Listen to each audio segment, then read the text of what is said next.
Regina Celi, letare, alleluia. quia meruisti portare, Alleluia. Resurrexit, sic ut dixit, alleluia. ora pro nobis Deum. Alleluia. Gaudet letare Virgo Maria, alleluia.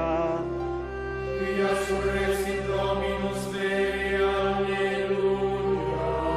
Oremus, Deus, qui per resurrectionem Filii Tui Domini nostri Iesu Christi, mundum letificare dignatus es, presta que sumus, ut per eius genitricem Virgine Mariam, perpetue capiamus gaudia vitae, per iundem Christum Dominum nostrum.